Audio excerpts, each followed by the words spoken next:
Hey, Greysteel Nation. Sully here with the Barbell Prescription, keeping you strong and healthy in the second half of life. Thanks for watching and subscribing. So you're at the doctor's office, and he pulls out that stupid little rubber hammer and whacks on your patellar tendon, just below the kneecap, as part of his "See, I'm a Real Doctor" dog and pony show. This largely theatrical exercise involves a number of other props, including the tongue depressor and the stethoscope, and a costume, particularly the white coat. I don't mean to insinuate that all this kabuki is entirely without content or value, only that, like many other human endeavors, there are certain behaviors and accoutrements that are simply de rigueur. Anyway, he whacks your patellar with his little hammer, and what happens? You kick. Congratulations, you're alive and grossly neurologically intact. But why did this happen? It happened because the blow to your patella suddenly stretched out your quadriceps muscle, and the quad responded by contracting suddenly. This is an example of the stretch reflex, mediated in part by muscle spindle fibers, specialized cells within the muscle belly that monitor muscle extension. The reflex arc is classically understood as a spinal arc. An impulse from the muscle spindle is conducted through sensory nerves to the dorsal horn of the spinal column and is relayed through a synapse on a motor neuron in the spinal column and then transmitted back to the muscle through that motor neuron. However, some have proposed that the arc has a brain component which could have theoretical implications for performance. The stretch reflex is the reflex with the shortest latency, meaning it is very rapid, and it can be quite powerful. As you are probably aware, the stretch reflex is exploited in athletic training. People talk about the bounce out of the squat, which harvests a stretch reflex on the adductors, the glutes, and, contentiously, the hamstrings for more power out of the whole. A better example might be the bottom of the press 1.5. The bar has locked out overhead. You take a breath and bring it down hard to the bottom position, where it ricochets off your shoulders back to another lockout.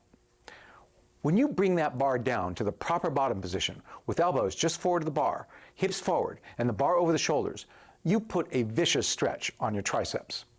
A stretch reflex is thereby initiated at the C6-7 spinal level, which helps you to propel the bar back up. And this phenomena is very important across a range of athletic activities. Weightlifters and sprinters, for example, appear to have enhanced stretch reflexes. And one of the biomarkers of fatigue is a decreased stretch reflex. And two exercises where we do not focus on the stretch reflex in our model of performance are the deadlift and the bench. Today, we're going to discuss the bench. In our system of training, we perform the bench press by taking a big breath at the top with the bar locked out, then lower the bar relatively slowly, touching the bar as light as a sunbeam to the chest. We then immediately fire the bar up, the old touch and go. Using this technique, the eccentric phase of the movement and touchdown themselves are too slow to instigate a full-blown stretch reflex as such. You can demonstrate this phenomenon to yourself. Let your leg hang off the chair, or the bed, toilet, or wherever it is that you are watching this, and thwack your patellar tendon with the two prime fingers of your dominant hand. You should be able to elicit a stretch reflex. See, no hammer needed. It's theater, I tell you. Now, instead of thwacking, just press the tendon slowly. See? No reflex.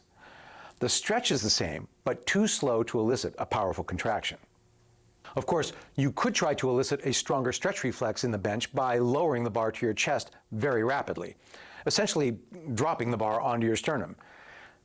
And many of you do this, repeatedly, despite my yelling, threats, and occasional imposition of corporal punishment. You people, I swear, you know who you are. This is just a bad idea for multiple reasons. First, and most importantly, it's not particularly safe. I really don't want you slamming a heavy barbell onto your sternum for reasons that should not require elaboration. And a rapid, less controlled descent puts older shoulders and older elbows at increased risk of a tweak. Secondly, a rapid descent invites a suboptimal bar path, to which the bench is particularly sensitive, as we've discussed before. Finally, rapidly lowering the bar to the chest in an attempt to harvest a bigger stretch off the bottom is misguided from a simple cost-benefit perspective. The payoff just isn't there. Here's why.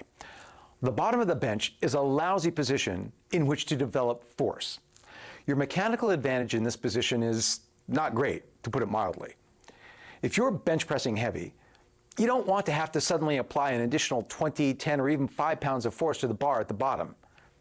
In your mind, you're thinking about ideally arriving at the bottom with 99.9% of the force you need already on the bar. Hence the oft-heard cues, push up on the way down and slow down, fast up. But it is technically challenging to put the same amount of force on the bar while lowering it rapidly. And arriving at the bottom of a very heavy bench press, applying only 50 or 60% of the force you'll need to drive it back up, is not a great position in which to find yourself. A stretch reflex will not make up the difference in this situation. Ask me how I know. And so right now, a lot of exercise nerds and gym bros are having a major aneurysm. This amuses me, but it is nevertheless incumbent upon your humble narrator at this point to clarify. I am not saying there is no stretch reflex at the bottom of the bench. The stretch reflex definitely occurs with the rapid switch from eccentric to concentric action at the bottom. The issue is not whether it occurs. The issue is whether we attempt to optimize this reflex by bouncing the bar off our chest, which is a bad idea, or by lowering the bar too quickly to control the bar path and maintain tightness at the bottom, which is an even worse idea. In my opinion, the best way to harvest the bench press stretch reflex as a novice or intermediate lifter not engaged in competitive training is simply not to think about it, as we explicitly do with, say, the press. Just lower the bar at a moderate speed that allows you to push up hard all the way down. Touch the bar to the chest and immediately drive it up as hard and fast as you can. This immediate reversal and explosive effort seems to produce a spindle-mediated reflex without dropping the bar onto your sternum. This approach will allow you to handle very heavy loads safely and productively and to get stronger. To drive the point home, I'd like to close by directing you to this video of some damn heavy bench presses in powerlifting competition.